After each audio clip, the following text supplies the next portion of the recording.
Good evening. Welcome to the Spiritual But Not Religious Show, brought to you by the Spiritual Broadcasting Network.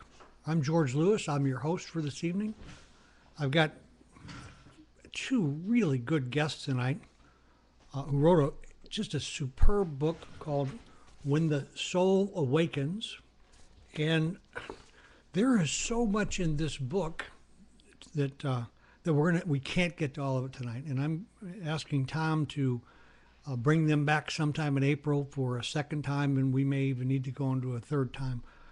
The book is not just a good book; it's well written. It's a page turner. It's the kind of book you're going to want to read. But more importantly, that I think that it's an important book, and if you're on this spiritual path, which I'm sure you must be if you're watching this show, it needs to come on your bookshelf and take a look at it. It really lines out why all of this transformation that we all talk about so often can happen and how we got where we're at in some very specific terms. I'm just really impressed with the book, and so we'll be having them back at some point. Now, Spiritual Broadcasting Network is just launched. Our plan is that we will be bringing you live programming and some archived programming. We're working to get into a 24/7 kind of an operation where we have some kind of really quality program 7 days a week. This is the infancy of it. It's just kind of the kernel you're going to be seeing. We've just introduced two new shows with two really super people. We have Leanne Moody, who does a show called Remembering What We Already Know. And she bills herself as the girl of 1,000 faces. And she does channeling. She'll get you in touch with your higher self. And she's not a charlatan. She's not a trick or a fake. She's really the real deal. I did a session with her, and I was like completely impressed.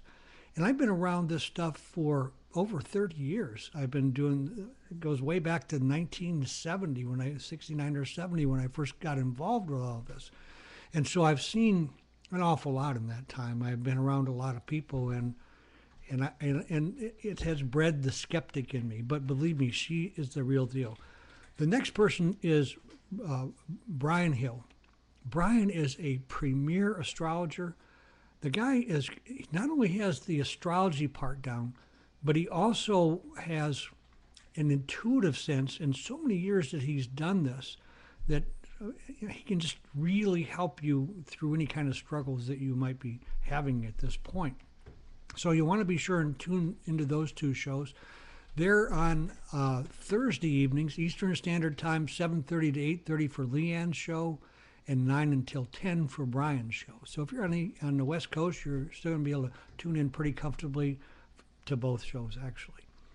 So I think what we'll do now is let's get started, Tom. Have you got our guests tonight, Nancy Seiver and Martin Viewig, on the phone for us? They're ready to go, George. Good evening, Nancy and Martin. Good evening. Good evening. I am really pleased to have you on the show. I picked up your book, and it was like reading my own personal journey. We have just been in the same places with the same wisdom, and I can't praise you and your book enough. Well, thank you so much. That's wonderful to hear. Absolutely. You know what I was thinking, that the first thing that we would do is let's talk a bit about who the two of you are.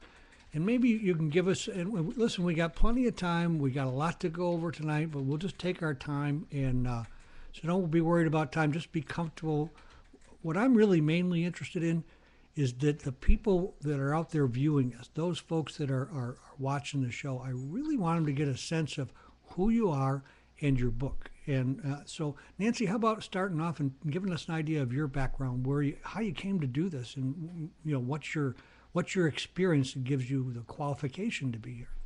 Well, so you're asking a pretty good-sized question out front, right? Yeah, to sum up a lifetime in a few minutes. Well, take your time. We're just like I said. We're not that big a rush, Nancy.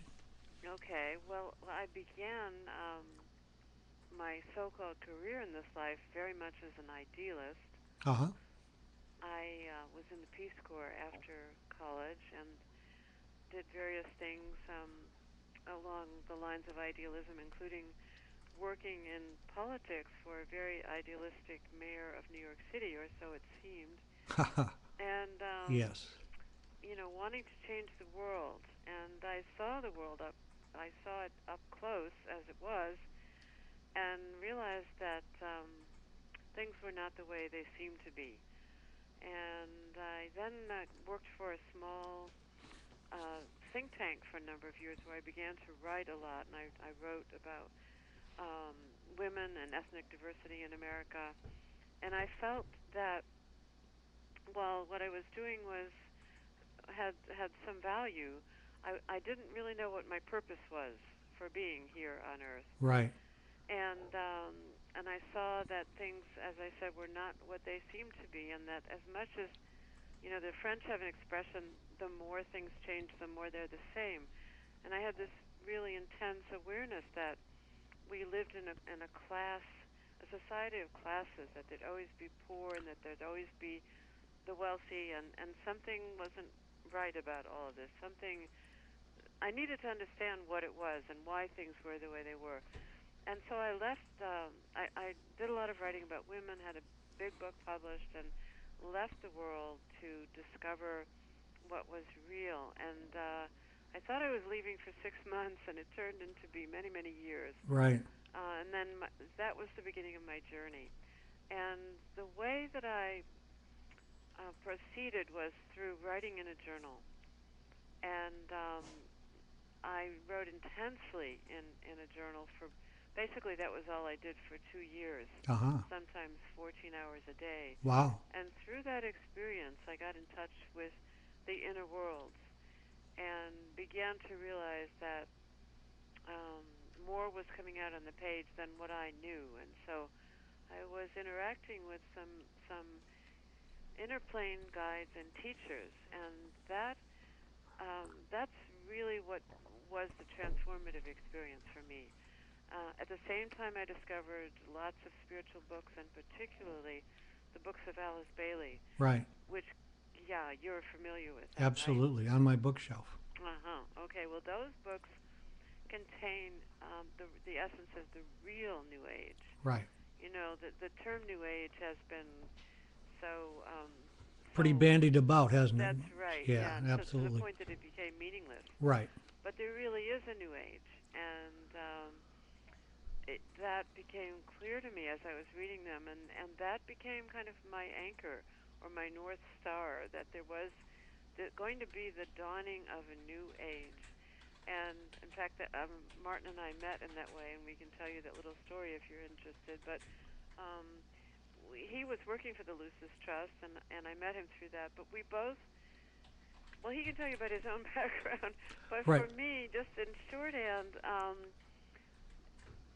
the fact that we were going through the ending of one cycle and heading toward the beginning of a new one became my reality. And so everything I did after that point was leading in that direction. And so all of these years I was reading the books and studying many different kinds of things and going through my inner experiences and sort of preparing for what I think my soul wanted me to do in this life, which was to sort of translate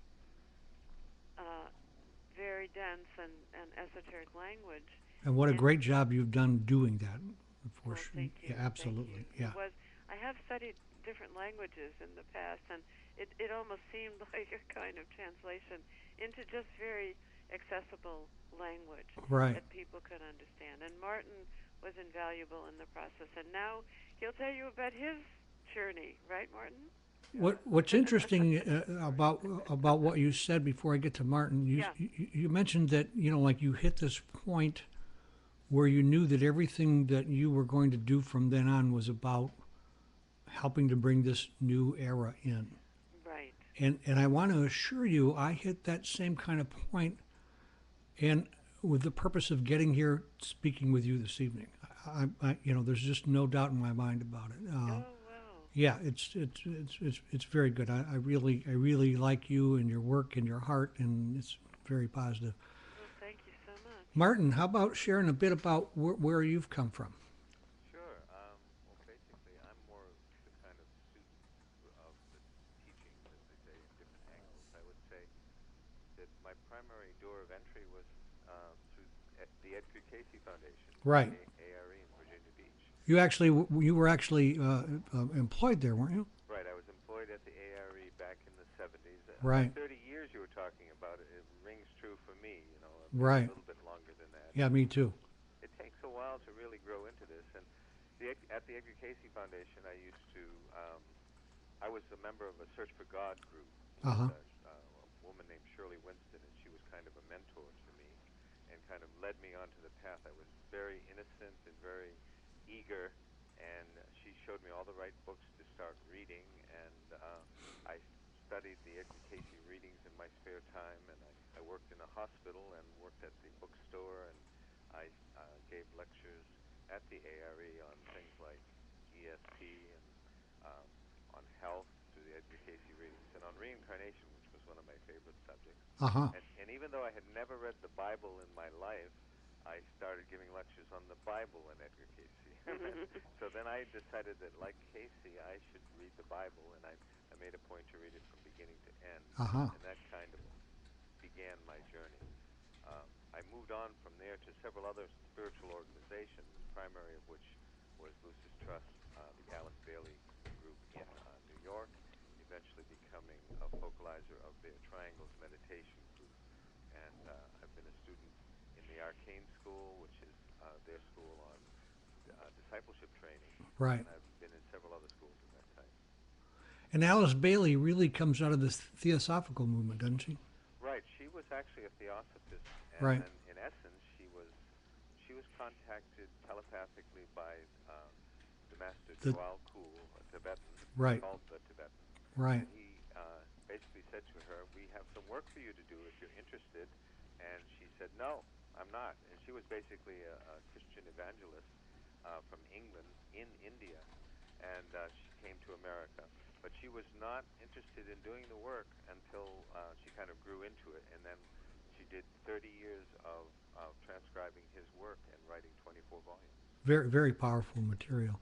As a matter of fact, in a couple of weeks we have Bridget von Bülow, right? Right, correct. And March we're 2nd. gonna do a show around Tibet and the freeing helping to free Tibet and all that. Wonderful. Very powerful, yeah. And she's quite a lady. So let me tell you what I'd like to do tonight.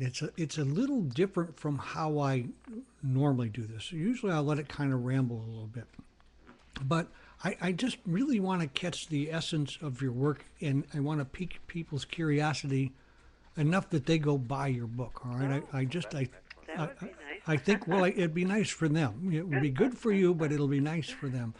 So first thing, tell us your website, and then Tom will put it out on our chat, and we'll get people over to your website so they can see what you're all about. Okay, it's www.whenthesoulawakens.org. That's not .com, guys. That's .org. .org. So let me suggest that what I got as the seminal core of what your book is about, and you correct me if I'm wrong. Okay. And that is that somewhere we have forgotten who we are, who we truly are. Right. And that and if we're going to get this transformation and really bring it into being, we're going to have to remember who we are, and that part of us is going to have to bring this through. That's right. And that really, for me, kind of hit the core of it. There's much, much more there.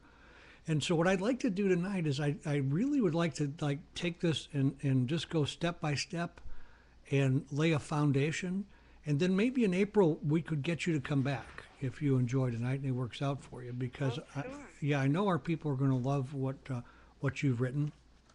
I guess we've got, all right, we're having a little problem hearing Martin. I picked that up too. Martin, when you talk, are you talking directly into your Let me talk talk a little closer. Can you hear me now? Yeah, that's better. Okay. Okay, great. So I'll try and direct these questions, back and forth from one to the other. And Okay. if one of you can answer it better than who I've asked, offer that up. All right. All right. Great. Well, I guess the first term is your book is When the Soul Awakens: The Path to Spiritual Evolution in a New World Era. Right. Tell us what you mean by the term soul. The soul can most easily be understood as the higher self. But the soul is the divine spark within each one of us that at the beginning of time was actually spirit, was actually, was and is a spark of divine, but Uh huh. the divine. But over, well, gosh knows how many millennia, how many pralaya, how many, Martin, what's the term? How many yugas? Huge amounts of time. Right. We have, all of us, human souls, divine sparks, been incarnating in matter. And so we went through a phase where we, you might say, descended into matter. We involved ourselves, this divine spark involved itself in matter so deeply to the point that when we are incarnate, most of us have forgotten who we are and where we come from. So the journey. Do you think that was an intentional thing? I mean, is that part of the evolutionary process somehow or other Well, that we would forget? Well, yeah. You tell them about drinking from the river.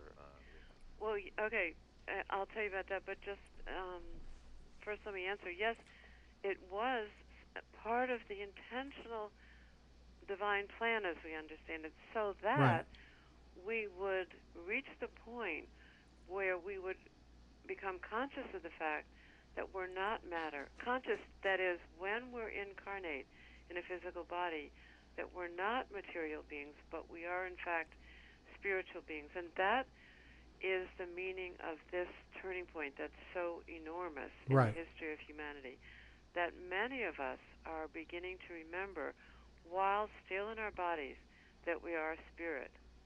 See, we had to go through the whole process, the whole learning process of these long cycles. The Hindus call them yugas. They're just so long that they can't even, they defy our normal numbering system. Huge amounts of time during which we've been incarnating and in the process forgetting who we were, but supposedly learning from our human experiences on Earth so that we don't make the same mistakes, learning through the process of cause and effect. And after these many millions of years, in the Bailey books, it could be as long as 18 or 20 million years that we've been doing this, we finally, in numbers, come to the point where we remember, while we're in the body, while we're still here on Earth, that we are more than our bodies. And so then we become capable, through that realization, of transcending material consciousness, transcending the consciousness that identifies with form, with the body. Right. Actually, the three words that come to mind used frequently by Alice Bailey are to gain experience, to experiment, and then as we wake up, to express who we really are. So initially we're investing, kind of going to school, and we're learning as we go, but we identify with the form to such an extent that we forget, as you were saying, George. Absolutely. Well, and having read the Bible, I think that you'll agree with me on this, is that if you summed up Jesus' message, the real message, and it gets missed, and I think we see it as a point of arrogance, is that we are gods, not the God, but of God. Well, I remember Harmon Brough lecturing at the ARE when I was there, and he said, we are gods in the making. Shocking when you first hear it. For many, many years. Right. And the making is this going into school. It's this incarnating and reincarnating until we get it right. And the ultimate goal is to be to reveal and express our divinity. Right.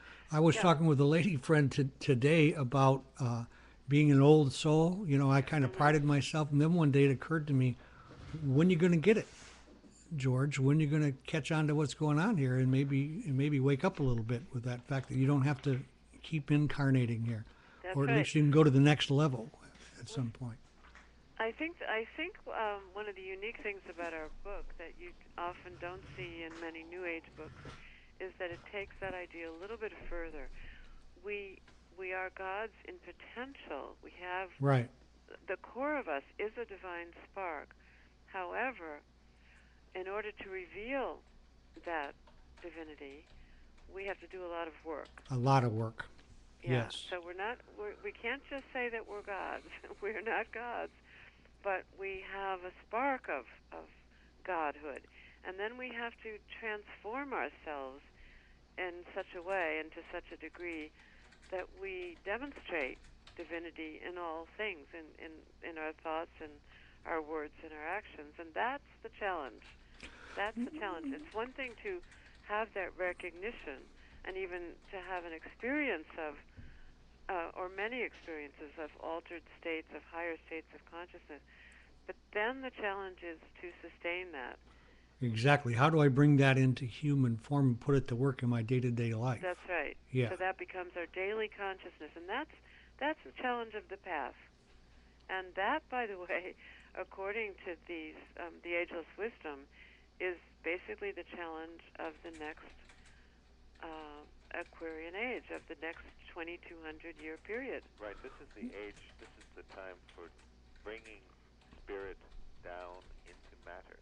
Exactly. And that's different than it has been in the past, where we in essence have been climbing out of matter and through our meditation practices and getting in tune with our true selves. And now that we are getting in touch with the light, the era is dawning in which we are being asked by our souls to bring the light from the top of the mountain into the valley of incarnation and demonstrate divinity here on earth. It's in essence to establish the kingdom of souls, the kingdom of heaven on earth. Right. Through hard work. It's through hard work. And you talk about transition being a time of opportunity, but at the same time, a time of danger. So maybe you can expand on that a little bit for us. Well, I think that we're seeing the dangers all around us. Oh, you know, boy, I mean, yeah. with every passing week, it seems there's another natural disaster of some kind, and there are so many wars and so much suffering on the planet, and so the dangers are everywhere. You know that more destructive wars will break out, that more destructive so-called natural events will happen. That the economy will collapse, that any number of things, but all of these pressures, these are great pressures which are being exerted upon every living being on the planet. Right. And so for me, it's kind of like we're in a pressure cooker, and that pressure is forcing a lot of growth, is causing a lot of growth, because people are being caused to question some of the basic assumptions about living and the basic values. Why are we here? And what's the purpose of life? Absolutely. And you see it all around us. Right. So I think that the opportunity lies in the increasing questioning and searching for answers. Right. So, and this is the crisis, where this is a crisis of emergence into a new era or a new age, and the pressure is on. Well, it's like you say, it's obvious, but let's bring that down. And what dangers do you see on a more personal level in this journey? Well, basically, we have to make the right decision. Right. There's a decision confronting each and every one of us, and then also collectively, it's like the scales of Libra. And are we going to put the bulk of the thrust of our consciousness on the side of right and good and true values, or are we going to continue to pursue the material identity that we're so used to? And the real crisis and the real challenge is, what decision are we going to make? And that decision, coming to the right decision, in my experience, often takes, like you said early on, a lot of personal work. Yes. Oh, absolutely. absolutely. Because We're being forced to learn detachment in every way. in every way. In every way. I mean, if you just listen to the news and you apply some of the news items to your own life, it raises all kinds of questions. What are you going to do about, how you live, the place you live in? What are you going to do about how you supply yourself with food? Is our questions of survival going to become paramount in a physical way, or are you going to place your faith and trust in spiritual values and in spiritual realities? It's almost like we're being given a choice as to where we're going to place the focus of our attention and where we're going to identify. Are we going to identify as spiritual beings and as eternal beings? And that is the soul. You asked, what is the soul? Right. The soul, of course, never dies.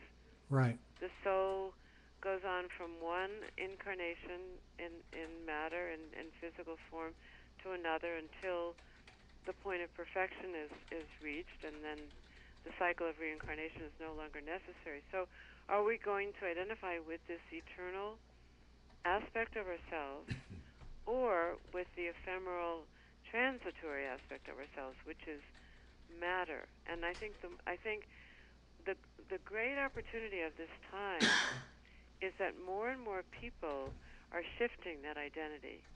The opportunity is that they can, and I think more and more people are, in fact, turning toward the reality of the soul.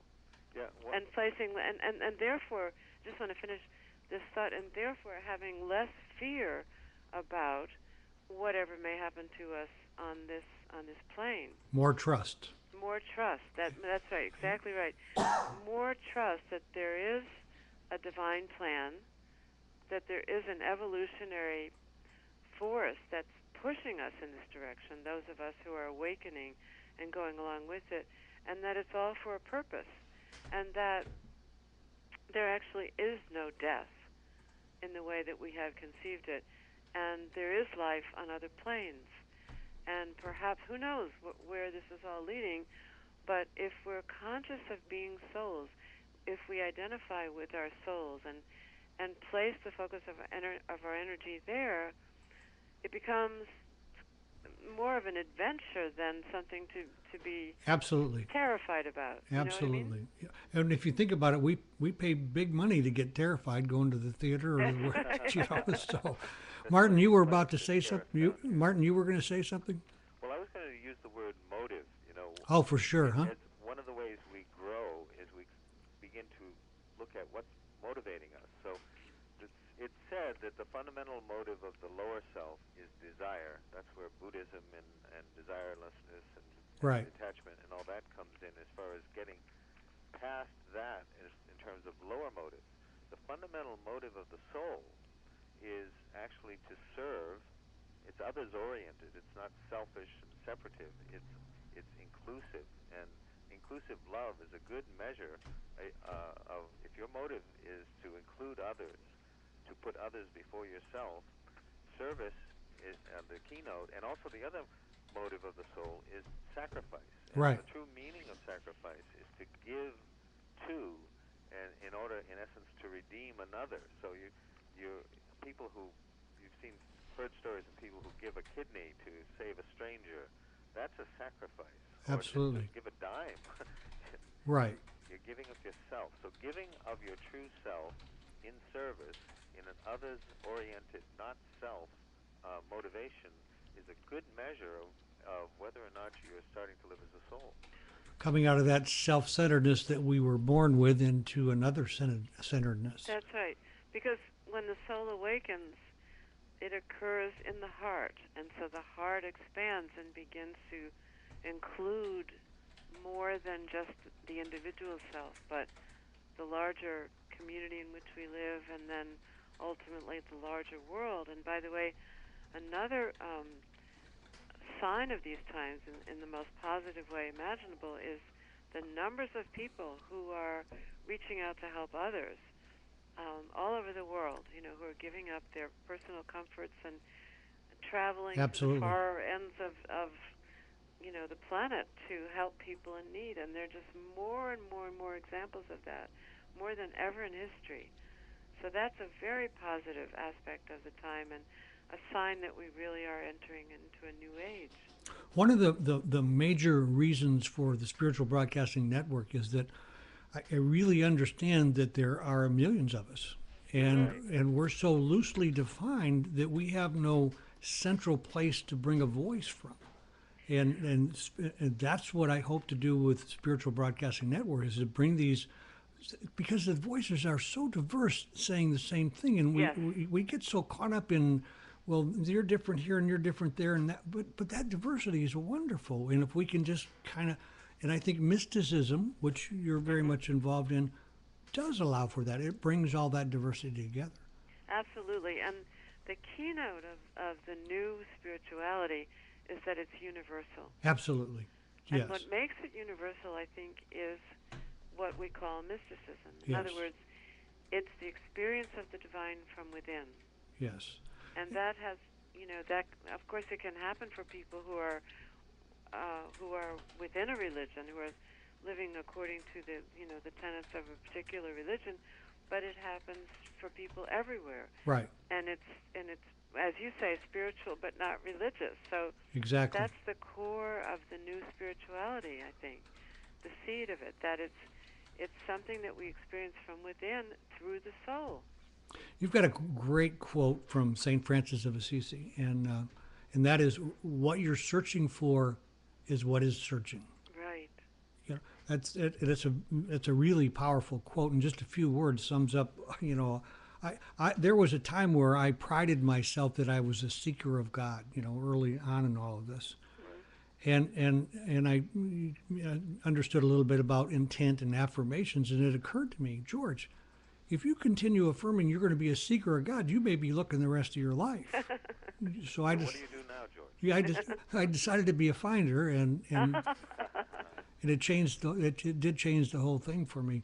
That's wonderful. There's a phrase that the teacher of Alice Bailey uses called an affirmed but unrealized divinity. Absolutely. And he warns that it's possible to be very positive and use positive thinking, but unless you make it real and walk the talk and bring the Spirit through you in living service to others, as I was saying, then it can be just lip service, so to speak, to your own divinity.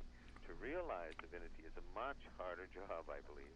Oh, it's a much harder. When you talk about service, Martin and Nancy, I really have come to understand the importance of service. Probably about 27, 28 years ago is when that really started to come home to me, and I really have. I really have put myself in the service mode, and I can't begin to express the importance of it in my own personal life and the joy and what I've gotten from it, far more than those I've served. Well, yeah, I think that's the beauty of it. Service, it's said that service is the urge of the soul. So when the soul is awakened, that's what you feel moved to do, because you connect with, you feel connected to other people. You know that you're part of the larger whole in which you're living, and so you naturally want to serve it. Absolutely. So it becomes a natural instinct when the soul is awakened. And hey, George, I have a question. One of the great things about service, as you said, is the joy that you receive from it, and I think it comes out of that mutual, the give and take. When you give and you understand that you've had an impact for the good on someone or a group or something, or it could be animals, it could be the Right. environment. When you understand that, it brings joy to your heart. So it's a gift back to you. Right, and there's a contrast that's made between joy. It goes like this: happiness, joy, and bliss. Bliss, absolutely. If you're climbing the ladder back to God, happiness means fulfilling your personal goals on the lower self level. You get a beautiful wife, very intelligent, writes good books. There you go, Martin. Or joy comes with the soul. It's others oriented. It's group conscious. That's the word that's linked to soul consciousness. Is group oriented, not self oriented. And then when you actually touch the center of the circle, the jewel in the lotus, that's spirit itself, that's bliss. So it's that sequence that we Happiness, by the way, is very transitory. Very. Because it depends, the happiness of the personality depends on other personalities and events that are constantly changing. But the joy of the soul is something that we can we can sustain. We can sustain it in our lives by placing ourselves, by raising our consciousness so that we're vibrating on the level of the soul all the time. All the time. And when we do that, then we experience joy all the time. So let me just take a little quick moment here for those who may have tuned in late. We're talking to Nancy Seiver and Martin Viewig. This is their book, When the Soul Awakens. It's a very powerful book, and their website is. You want to tell us that again, Martin? WhenTheSoulAwakens.org. WhenTheSoulAwakens.org. Believe me, you want to go get a copy of this. And Martin and Nancy aren't paying me anything on sales, so.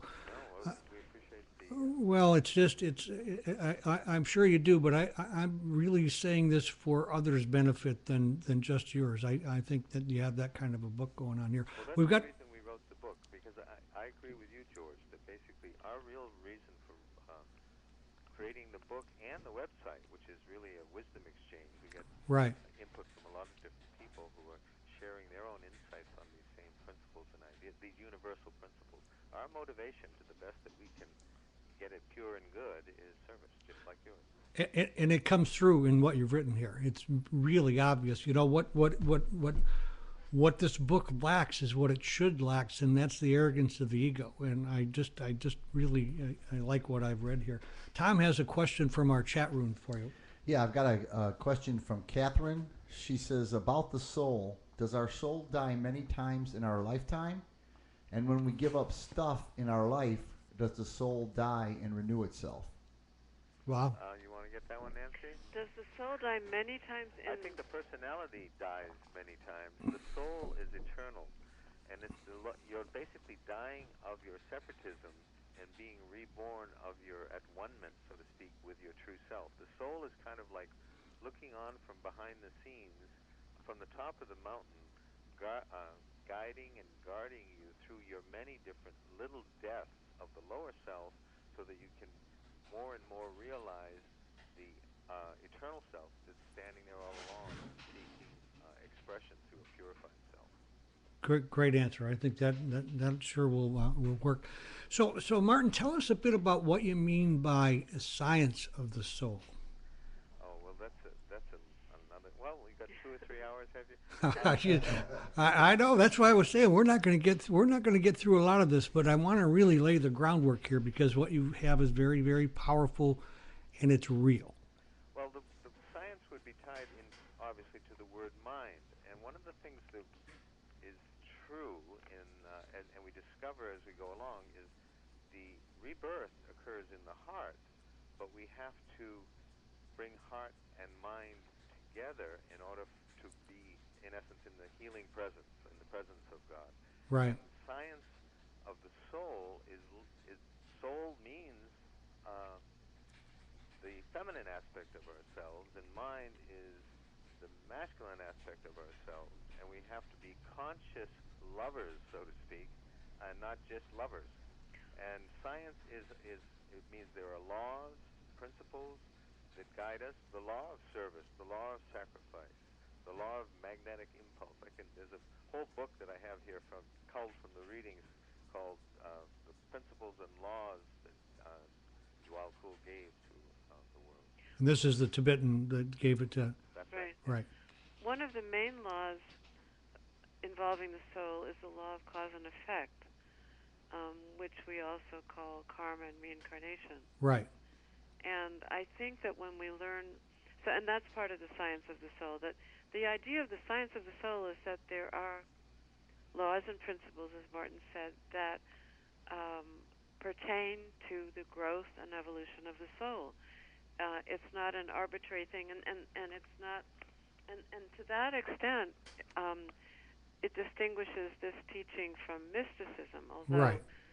mysticism is an obvious and essential part of spiritual growth, but there's also a scientific, to use the Tibetan's term, aspect of it, which involves the mind and an understanding of, for example, cause and effect, that when we Right. do certain things, well, the easiest way is that we reap what we sow.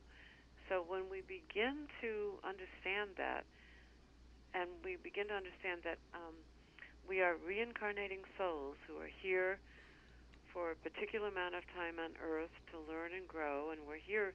That's the reason.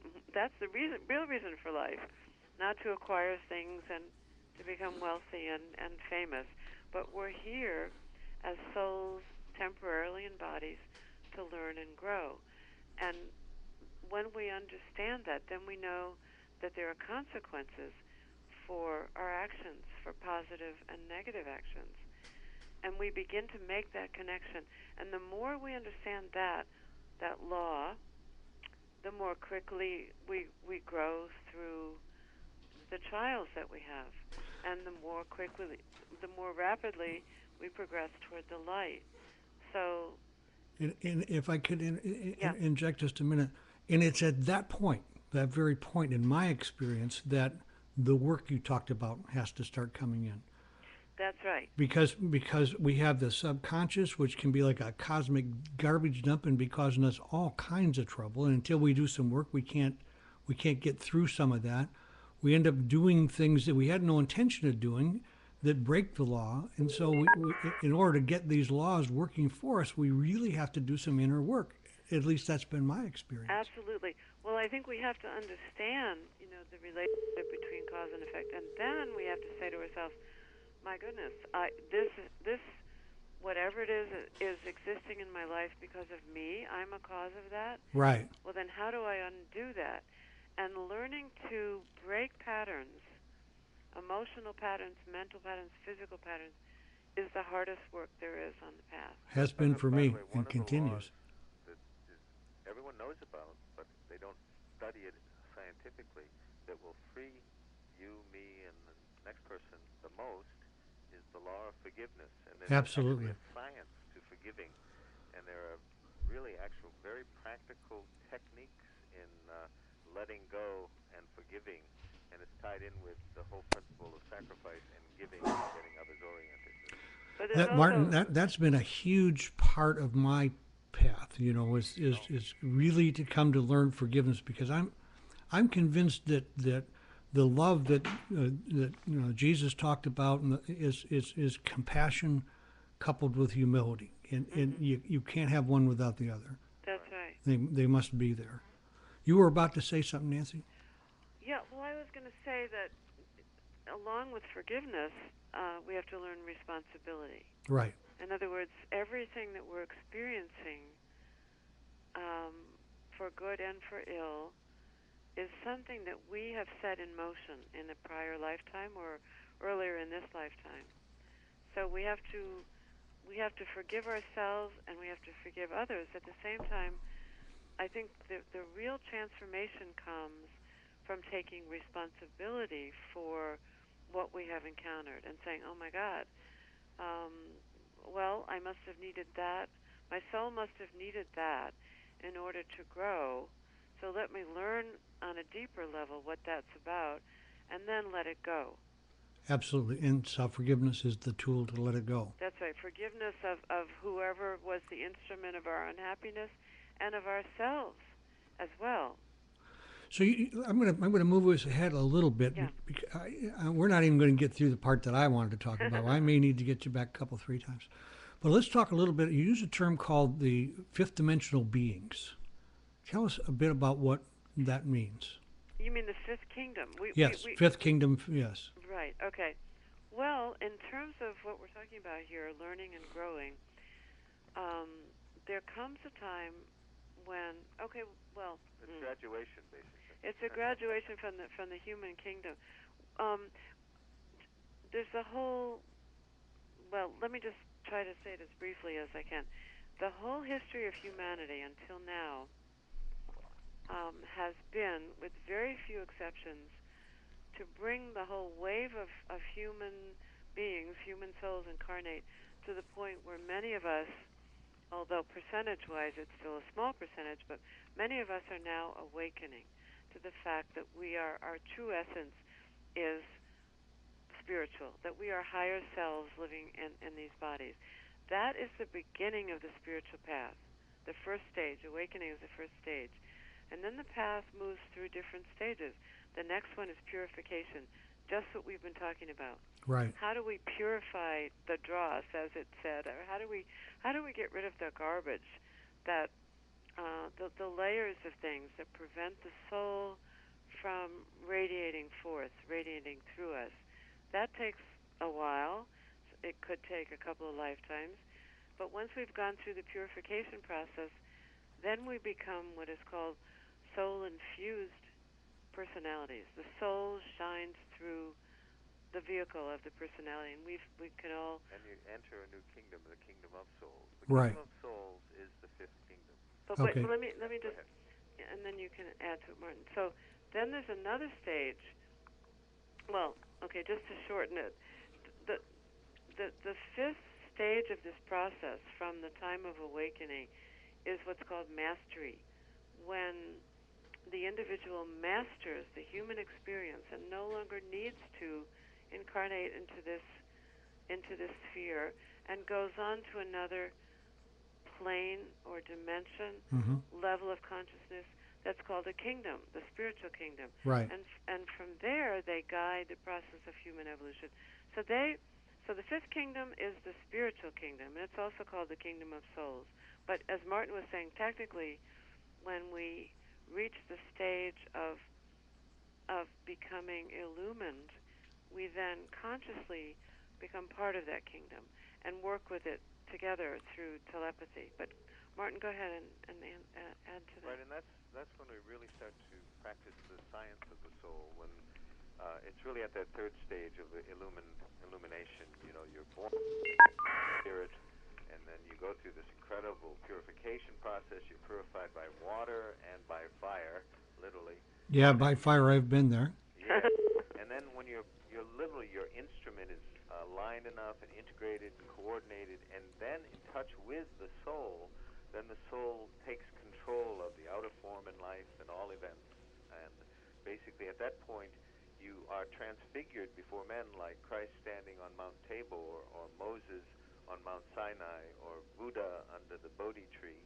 And you literally become radiant in light, and you have entered conscious co-working with a deity. With the fifth kingdom. Yeah, Right. with the fifth kingdom. In other words, you've reclaimed your soulness, and you're moved or graduated, as I was saying, from just pure human living through that long and arduous process to remember who you were, and you become a co-worker with the divine plan. And you still have a ways to go, because ahead of you then is the Arhat and the Master, and then other stages that I know not of. But the whole journey goes on for lifetime upon lifetime with the express purpose of shifting your identity back to who you really are. Right. Well, you know, one of my spiritual path, when I go back and I look at some of where I was at and some of my teachers, Masters of the Far East was like, I think a 6-volume set was one of them. Yeah, I read that. That's wonderful. Absolutely. And a guy named Rampa wrote The Third Eye, I think, and that was that one. was one of the Lobsang Rampa, One yeah. of the very first books I ever read. Yeah, me too. Exactly. I eventually got to a lady that you talk about in the book called Madame Blavatsky. Oh, yeah. So for those people who aren't really not aware of her, why don't you give us some a brief idea of Blavatsky and the, because she plays a huge role in all of this in my mind. So give us an idea of what that's meant to you in your life and into this whole process. Martin, you want to? I'll start it. Yeah, basically, Madame Blavatsky was the founder of Theosophy. Yep. And she was intended to introduce one principle to humanity, which is scientific brotherhood. And scientific brotherhood is really learning that it's the conscious part, and brotherhood is the love part. Once again, it's the same basic theme. And we're meant to be conscious co-creators with God, and it's a remembering process on the one hand, but it's learning the rules and practicing them on the other hand. And she was Russian, and Nancy knows a lot about Russian. Well, Yeah, the she was basic, there for quite a while, weren't you, Nancy? Well, yeah, I went there many times Right. in the 80s and 90s. But the basic thing was that she came to show the underlying relatedness of all religions and the connections between science and religion. Exactly. So she brought a lot of the teachings and principles of the East, the ancient teachings from the East, to the West. That was really her role. She was the first to bring these wisdom teachings, updated for these times, to a primarily Western audience. And, she said lots of things about the atom that scientists hadn't discovered at the time, and that turned out to be Yeah, true. Einstein, but yeah, I did not exactly. She was the first to work through this telepathic process with. Well, you know who was standing behind her was the same teacher that stood behind Alice Bailey, and it's said in the teachings that there are three fundamental dispensations of bringing the wisdom teachings into the world for the age of humanity. The first was around 1875 with the founding of Theosophy and the telepathic contact with H.P. Blavatsky. And then there were the 30 years from 1919 to 1949 when Alice Bailey died, of the 24-volume set of the Alice Bailey writings. And the next one, believe it or not, is in the dawning of this new era in the 21st century, over the radio, a new revelation. Quote unquote, over the radio. Quote radio, right? Like possibly internet, right? Yeah, right. Exactly. Because what's going to be realized, and is being realized, is that we are all interconnected. And we're using, in essence, kind of a training wheels connectedness with the wire and now wireless internet. But the real connection is our telepathic shared soul identity. And at some point, we won't even need the radio, but we need it now. We need it for a while. Yes. Well, you got involved with Alice Bailey, but Alice kind of like had a falling out with Annie Besant, didn't she? Well, she had a falling out with the Theosophical Society. Right. Once she, in essence, was claiming, hey, somebody contacted me. In the Theosophical Society, they have pictures of the Masters of Wisdom in the esoteric circles of Theosophy. Right. And she said, hey, one of those masters has contacted me and asked me to do some work, and it so went against the ego of some of the people in the society that she literally was forced to leave in order to do her own work. But also there was something that she brought in that regard that was new, because in those days in the Theosophical movement there was a lot of worshipfulness of the masters, right, which was a different pose or a different relationship than what came through the Alice Bailey books. It was supposed to be not worshiping the masters, but preparing.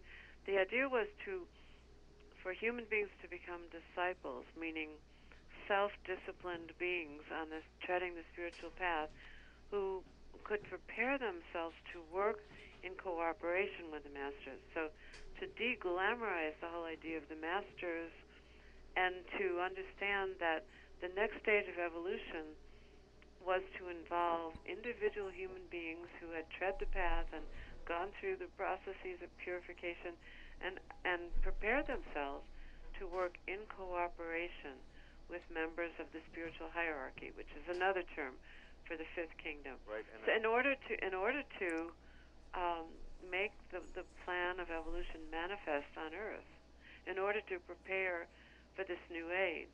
So it was to de-glamorize. So part of the dispute was de-glamorizing the idea of the masters and making the whole path very real and very accessible. right. Well, it's said that the Tibetan, like the other masters, are really custodians of the plan. They're not to be worshipped. We're moving from Bhakti Yoga to Raja Yoga and Agni Yoga. And Right. And that means the yoga of the mind, meaning a conscious relationship with your teacher teacher, and you become a co-creator as you learn the laws and the principles and practice them in your lives, and then they are custodians of the plan, and they hold it up before humanity, and they telepathically touch the minds of those who are sensitized with the ideas. Ideas are basically the building blocks of the divine plan. Masters are custodians of that plan.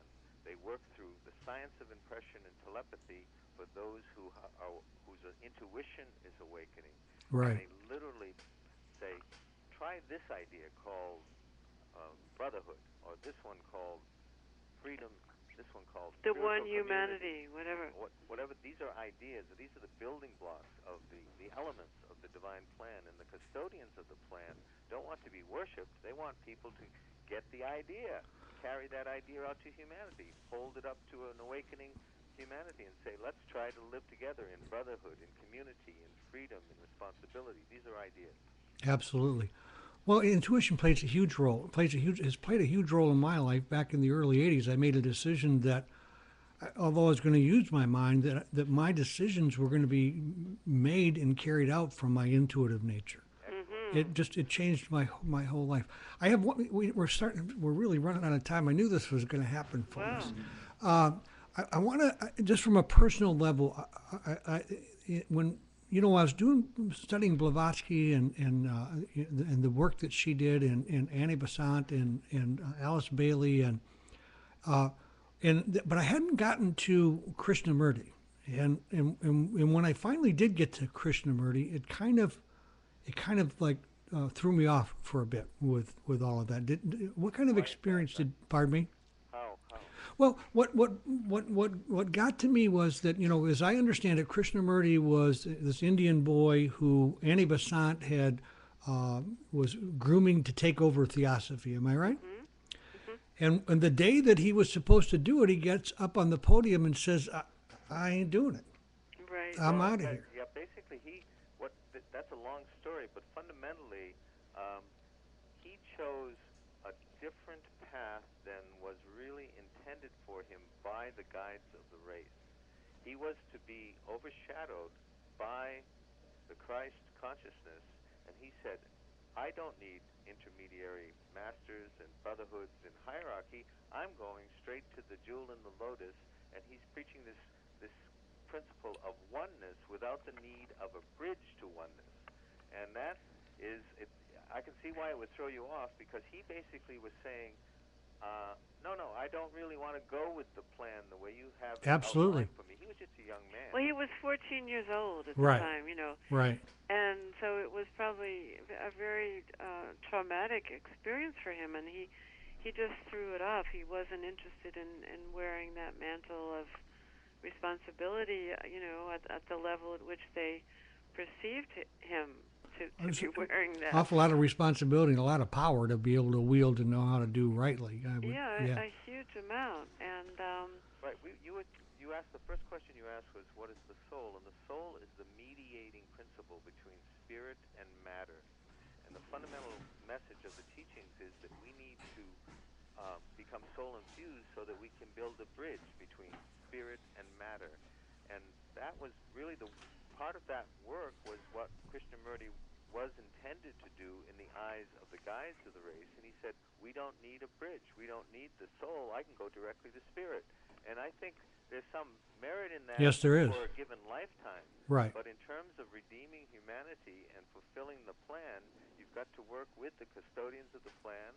You've got to accept the existence and purpose of the kingdom of souls. You've got to accept the existence and purpose of your own soul. And so I can see why you would be thrown off. but however, he did a lot of good in terms of Did a lot of good. his message of freedom. He really he impacted, I don't know how many thousands of lives, but he had a huge influence over many, many lives in terms of gaining freedom from the established way of going about in the world and in society. I hate doing this, but we're going to have to stop there. I want to go back to I lost the thought now, but so I really enjoyed you. I hope you will come back. We barely scratched the surface of what's in your book. Let me see if I can sell some of these. Not so much for you, but I just think it's of such value. You can go to their website and pick the book up. And thank or you. anywhere, Amazon. Amazon, or any it's bookstore, available at the bookstores all Anywhere. over the place.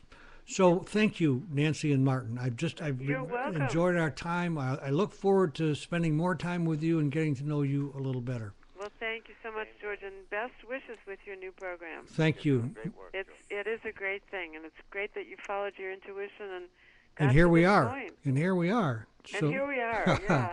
Make it a good evening. Thank you. You too. Thank you. Good night. So once you've read this book, what you're going to find, as Nancy and Martin were talking about, was the work that you're going to need to do. How do I clear through this subconscious? How do I get down to all these things I'm plagued with? This book, Mastering Delight, is a book that I've written. It is the how-to book to begin to do the work that Nancy and Martin are talking about. Once you've read their book, come over to masteringthelight.com, pick up a copy of my book. Listen, I assure you, I'm not just trying to sell you books. I don't sell enough of these books to to be Stephen King in any stretch. So, but this book is based on personal experience and on a technique that works. It's not an opinion-based kind of a book. It's got some really solid foundation under it. So I hope you've enjoyed our guests for tonight. My guests for next week are Mike O'Hare and Frida Pretorius. They wrote a novel called The Meadow. You can see it's a pretty good size. It's a great read. You'll enjoy it. You will enjoy them. They're a dynamic couple like Nancy and Martin have been. So be sure to come back and join me next week. And in the meantime, don't forget to accentuate the positive and have a fantastic week.